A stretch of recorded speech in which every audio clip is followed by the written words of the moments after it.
Welcome to the Foundry, where leaders are forged daily. I'm your host, George Roberts.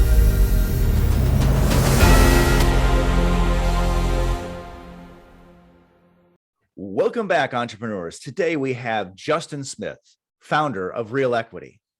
Justin builds and develops multifamily and student housing. Over the last 15 years, he's developed over 1,500 units in 4 states. He's looking to acquire multifamily real estate collaboratively with investors like yourself. Welcome, Justin. Good morning, George. How are you doing, sir? Fabulous, thank you. And super early out on the West Coast. Thank you for joining us today. Well, I'd like to get started by just asking the story of how you got into real estate. Yeah, no, that's great. I appreciate that. It really started at a very, very young age. Like many, most folks grew up through elementary school, middle school, and at that point, that's when it sort of hit me. And here's how it hit me. So at a young age, I witnessed a large acreage of land in my neighborhood that transformed, right? So this particular area, we used to ride our bikes through, cut through the trees in the area to get to school. Used to have, hide and go seek, have fun, do all the things, play tag, all the stuff that, kids do in this big, large acreage of area land that was in our neighborhood. And then all of a sudden, in a blink of an eye, that area of land just became off limits to us. The fence went up, the dinosaur construction equipment came, and at that time we didn't know them as excavators and bulldozers and other types of civil equipment. But nevertheless, it all came. It shut down our barren, plot of land, right? But a new amazing community was built. It was a collection of over 25 Victorian homes. And at that point, I was completely fascinated about how our piece of land that we call, sort of passionately as kids, became this neighborhood, became this burgeoning neighborhood of homes and roads and well, there weren't roads, but alleyways and things like that, and this whole collection of Victorian homes. And we were amazed. But at that time, I was hooked. I wanted to know, how do I build a city block? So I sort of set on this lifelong journey, really, to learn how to build, design, construct, finance, and develop my own city block. And from that point on, it's been this journey, and I'm still on it, and I still enjoy it. Still a little edgy about, them taking our block and turning it into something magnificent, but nevertheless, it was a great thing for my career. I love it. And I have the same memory as a child, just riding the bike through some land that was to be developed. It wasn't until I actually went into construction, then I became fascinated. I went back and I thought, wow, I bet that developer made a bundle on that. That's pretty amazing. Yeah, and as a young adult, there was another neighborhood that was very similar to that, and another developer that did a very similar thing, and I was thinking, wow, yeah, exactly. I came out of college, and I saw that, nearby in the same neighborhood, that happening, and I was thinking, hey, that new developer, they did the same exact thing. So, yep, saw it a couple of times. Love it. And so what was the progression? Did you start working in construction and then own your own company? How did you level up? It's funny because one of the things that I want to understand, and I started actually with, in high school, taking drafting classes, and then eventually going to school for architecture and construction management. And so getting degrees in that. That really helped me understand, how things get built, and prior to in high school and stuff like that, you work with your uncles that are building, fences and renovating houses, and, you kind of, toting equipment and making concrete, or, and so on. So a little bit of all of that, right? And that sort of forged how things get built. And then going on further, sort of learning about finance, getting, finance degrees, learning about managing construction on large construction projects and civil projects and commercial projects. So, it was really this sort of multifaceted, like I said, kind of figuring out over time, how do you design, how do you construct, how do you finance, your own city block, how do you put all of it together? How do you manage people? Who do you communicate? Who do you need? Amazing. So truly a lifelong journey. So we're talking about Yes, a genuine lifelong entrepreneur. Love it. Looking at all the facets of the business. And so you started out building, I believe, single family residential, and then you moved on to some larger projects. Yeah, so really the single family sort of journey was not necessarily building them, but I was acquiring them, and also the thought in your mind, like many of us and many of your listeners, is building wealth, right? Building wealth for your family. I really wanted to have a, we come from humble beginnings, so I wanted to buy a house and move my mom into that house and that type of thing. So it was about, okay, let me buy a single family house, and then let me buy a duplex, and then let me look at some multifamily and stuff like that. And so really kind of doing that at the same time, trying to build wealth for my family, my young family at the time. And my mom, getting her situated in a nice place and that type of thing. So it just kind of all came together, and I just continued on that journey. Awesome. So tell us what really lights your fire as an entrepreneur. I think what lights my fire as an entrepreneur is seeing the fruits of my labor really come together. I mean, it's nothing like being able to see what it is that you put all your energy into actually come to life, where you could touch it, see it, open a door, open a window, turn on the heat, right? I mean, that's such an amazing feeling. So being part of something that constructs and that builds something, or a physical thing, is very exciting to me. Awesome. That's amazing. The tangible, I think a lot of people That's that right. are in construction just love that tangible aspect. I mean, there's nothing like seeing the street go down and the houses come up, and Right. when you see people living there, it's just, yeah, there's nothing in the world like it. Yeah. Okay, so then you move to the larger projects, and at this point you're in development and construction, but you see some other possibilities, I think, more recently. So tell us what you've been doing recently. Yeah, more recently, it's been this, the other quandary that I've stepped into, in the last couple of years, is building versus buying. Which one makes more sense, right? Given the economic conditions, given material costs, given labor shortages, given the things that's going on.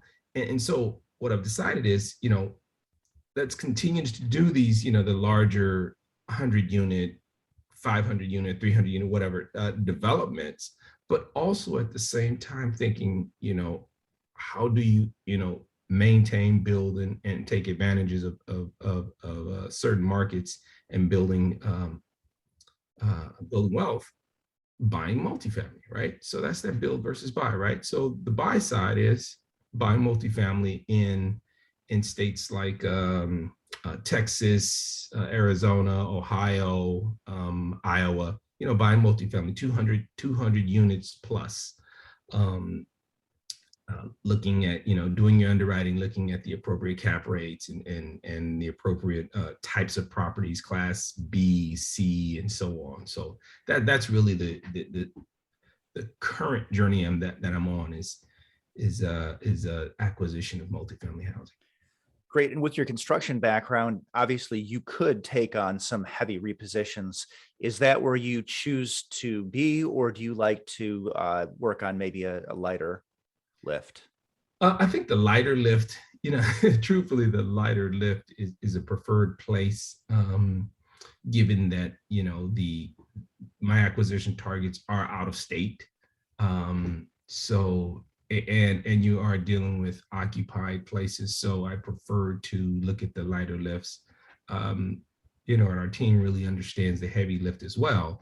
But I think financially, and to meet our return criteria, is a lighter lift is a good place to be. There's a lot of risk in the higher lift product that you also have to balance out. But given our return criteria, the lighter lift works really well for us. Awesome. Mhm. And what about the markets? So you listed your markets: Texas, Arizona, Ohio, and Iowa. That's for purchasing existing multifamily. Where are you building? Building in places like Boise, Idaho, California. I built in Colorado, um, built in Hawaii, also in Washington, Seattle, Washington.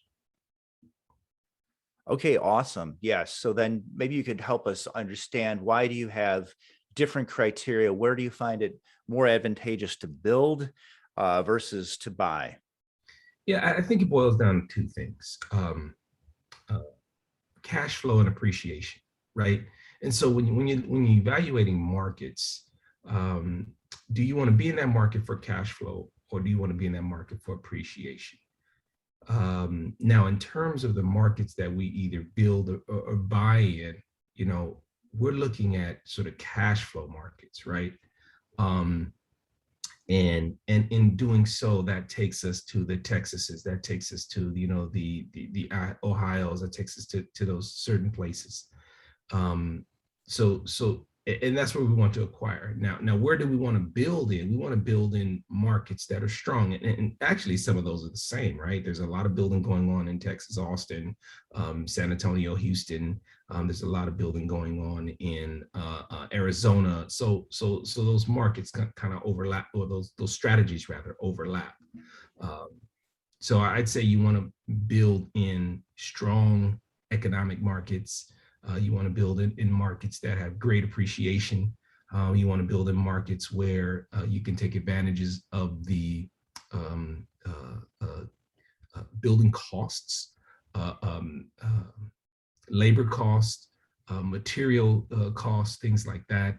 You know, you also want to take advantage of and understand the regulatory environment, right? It may be, and what I mean by that is, it may take you a longer time and have more city government costs in a place like, let's say, California, versus, you know, city government and regulatory costs in a place like Texas, right? So there's different types of soft costs, if you will, associated with those two areas, whether it's you know, city fees or parking fees or utility fees, park and lieu fees, you know, various things like that might be different in various areas, and that can sway your that set of costs can sway your project one way or the other. Love it. And so being that you've been in development and construction for 15 years, obviously not your first rodeo, tell us about the Great Recession and how you managed to make it through that.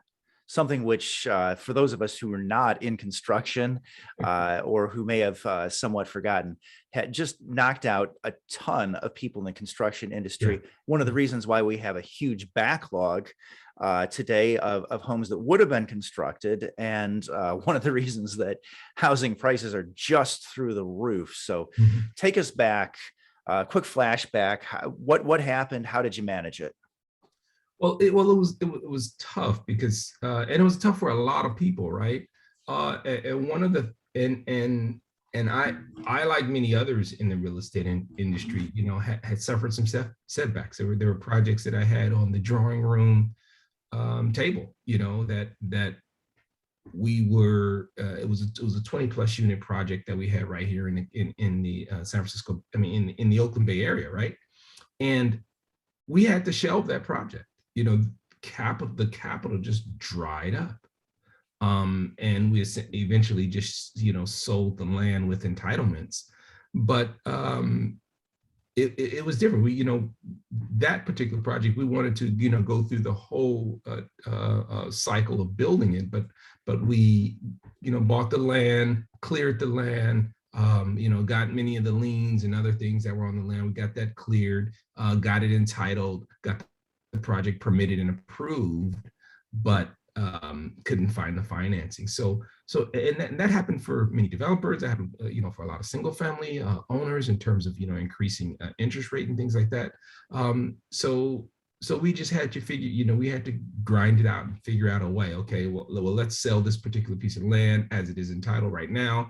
Maybe we don't take the, we didn't have a lot of investors at the time. It was a joint venture. So just myself and partners, one partner that is, so we were able to sort of absorb, the lesser return that we received on that project, because the capital just wasn't there.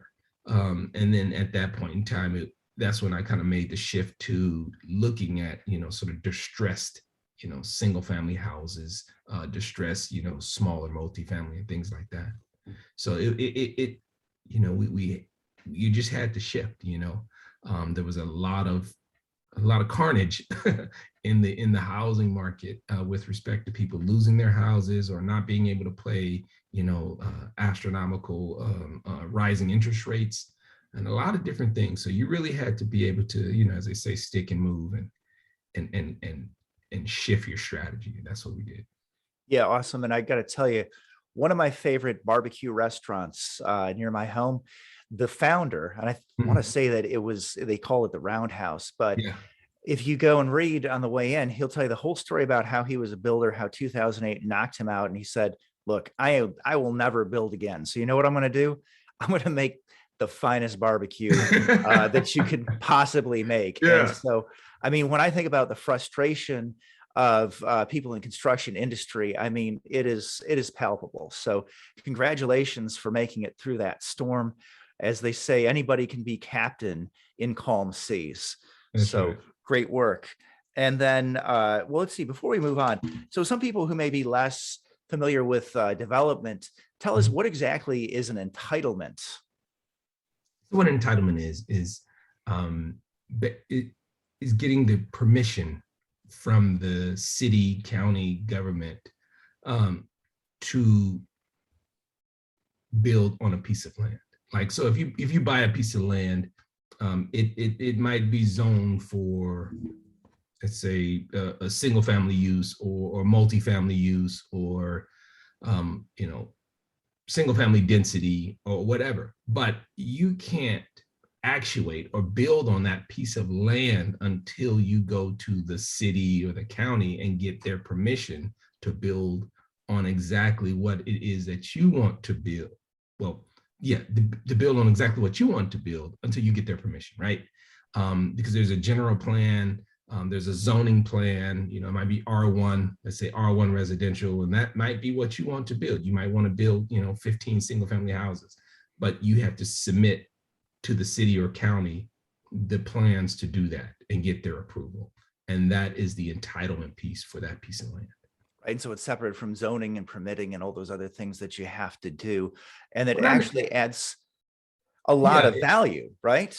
Oh yeah, that's definitely, land has value by itself, based on its location, based on its usage, and based on the zoning that's on it, right? You take that value up one level when you get those entitlements or get that city or county body to approve that next level of progress, right? So it's land has value. That land with entitlements or the approval to buy is a next level of higher value. You actually building on that and building that property out takes it up another set of value. And then the occupation or the operation of that particular project now with people in it or with leases on it has another set of value, right? So there's a level of progress that land has at those various stages. Right. So all you listeners out there that may be interested in land acquisitions and investing, this is called value add. This is the value add process, right? You can put your parcels together or you can go through the entitlement process. And then essentially what you're selling to the builder is like, hey, we've been approved for townhomes, or we've been approved for, X unit single family.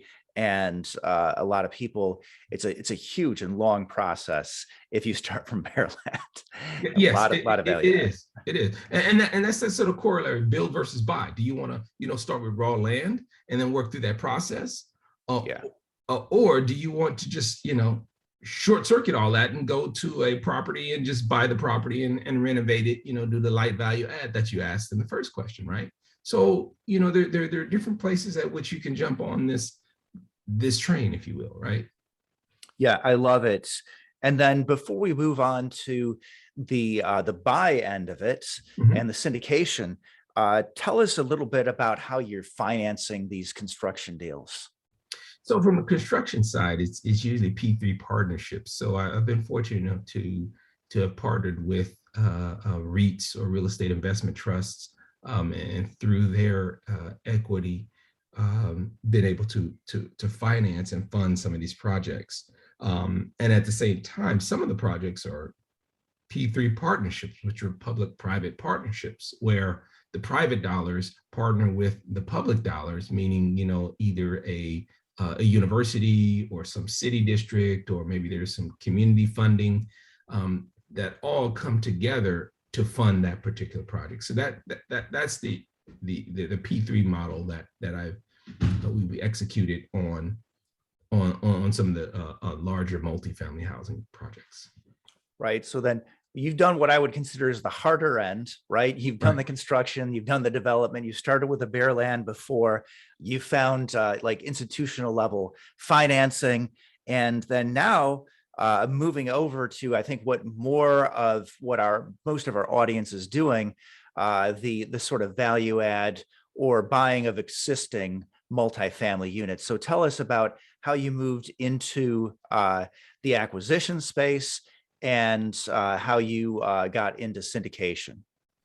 One of the things is, you take off your hat of all the multi-stages of development and you put on your hat of evaluating properties. And what I mean by that is talking to owners and or brokers to evaluate an acquisition target, to evaluate a 100-unit property that a broker might have listed, to review their OMs, to walk the property, then to underwrite the property, and then to figure out, okay, what's the best, either cost per door, or what's the best cap rate, or what's the best return that we can enable from this particular purchase. So that's the side that I'm really engaged in now, and in the places that we discussed earlier. So that's what I'm looking at.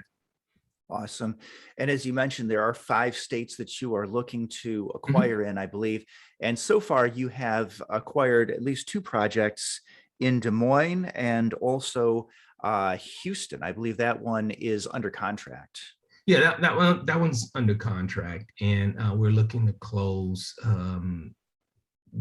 probably next month, with the holidays coming up, things like that.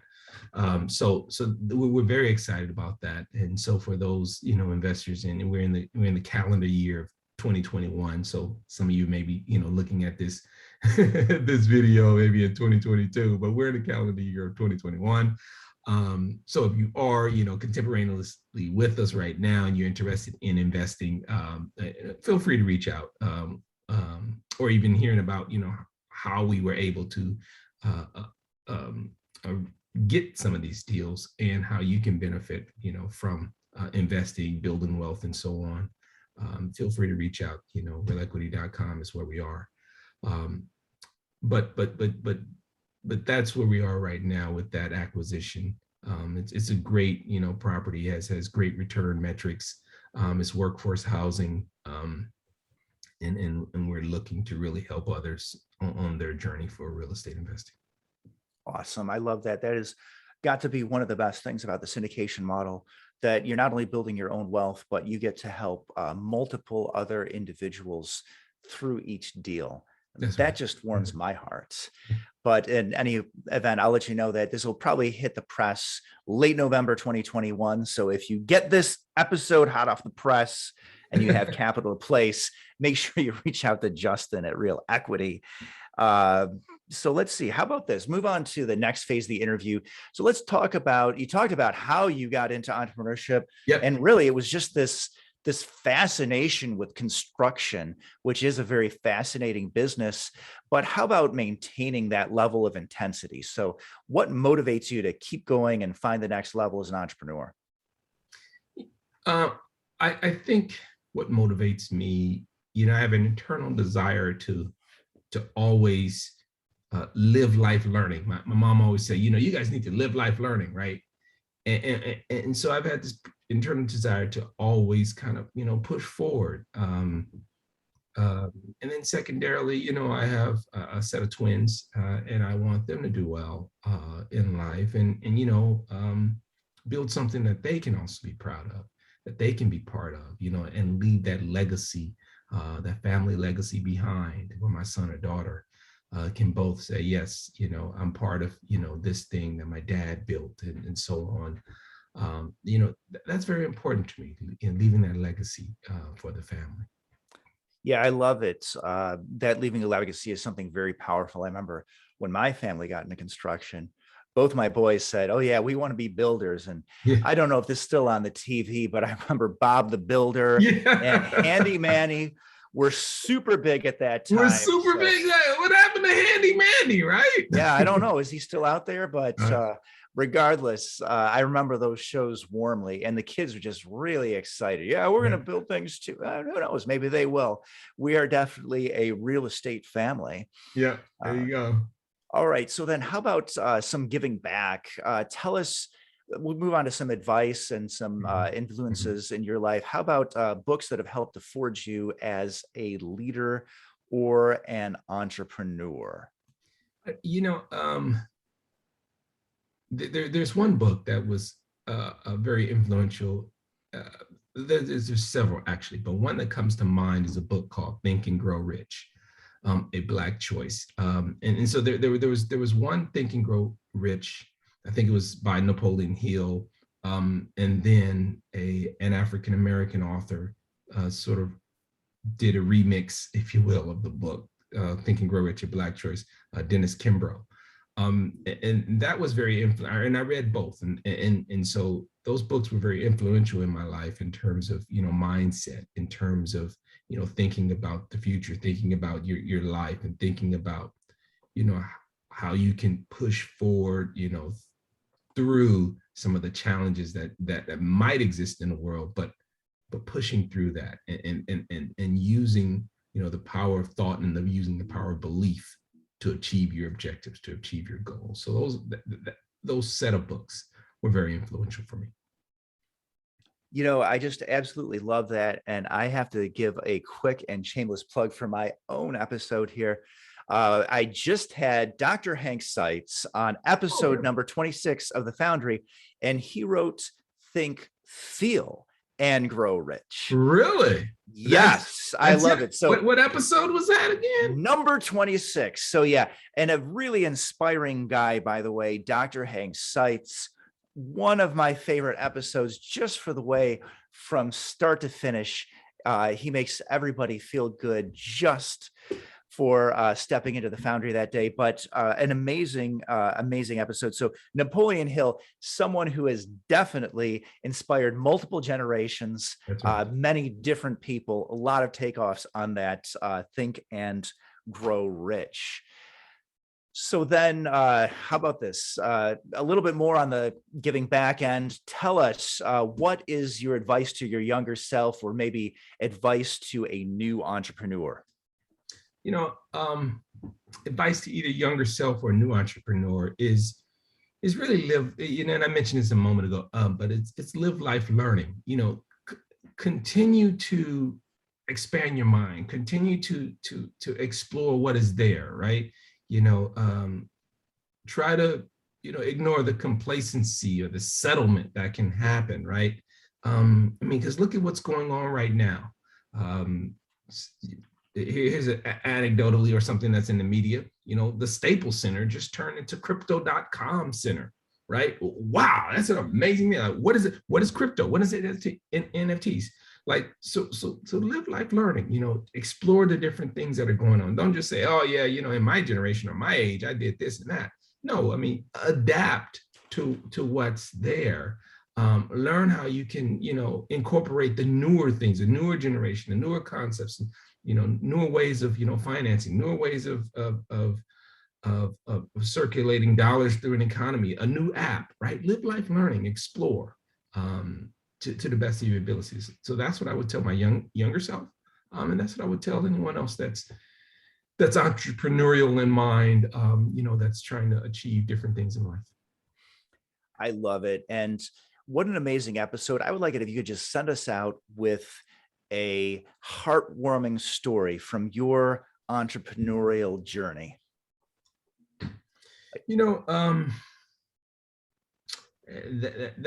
I think the one story that I'd like to share is one by which,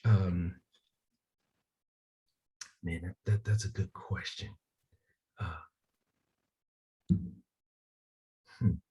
I have to think about that a little. Well, how about you certainly must have improved a lot of neighborhoods, maybe mentored some people or anything like that. Yeah. As a matter of fact, here's a story that actually warmed my heart. I had a fourplex, and one of the tenants asked me one day. He said, "Hey, can I use the backyard as a place to grow fruits and grow plants?" And I was thinking about it, and I was thinking like, hey, that's great. I mean, hey, I didn't have to cut the grass, but that's also a great little thing to do, right? So he went out there and he carved out a section and sort of built this area where they could grow, lettuces, cabbages, carrots, tomatoes, and things like that, right? And I noticed that, that's really what he was really into, sort of community farming, right? And I thought that was great. So he would grow these vegetables seasonally, and it's in the Bay Area, so there's not a lot of sort of extreme colds and extreme warms, kind of mild temperatures. And then he bought a truck, and then on that truck he would sell those vegetables in the neighborhood, right? And other things. So it was kind of like this, and this is before the proliferation of food trucks, but he would sell his vegetables and things on a truck right through the community.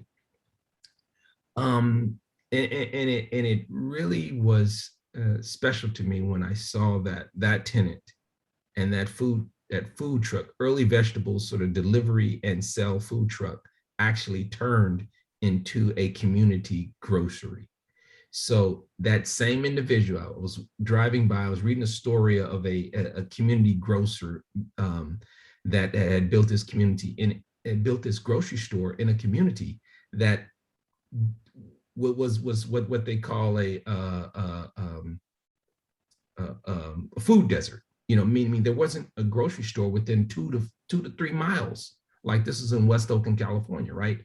But he had developed this concept and had this dream of serving the community fresh vegetables, fresh fruit, fresh foods, a deli, and all of those different things that were not available in that community.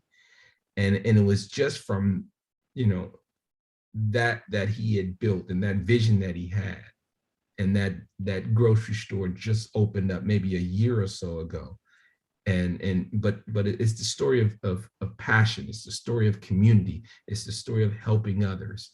And it's the story of that one little dream of taking a small patch of land, growing fruits and vegetables, to a grocery store that sits now in the community. So I love that. Definitely heartwarming. I'm fired up. I just want to end by making sure that everybody knows, how do we reach out to Justin Smith? How do you reach out to me? You could go through the website, relequity.com, or just send me an email, info@relequity.com, or just give me a call, 510-991-2770. Wait, I'm sorry. I think I actually cut that off. Give that to us one more time. Make sure they get that. That number is 510 991-2770. Awesome. Thank you so much, Justin. What amazing episode. Appreciate you. Thank you very much, sir. Thanks for having me.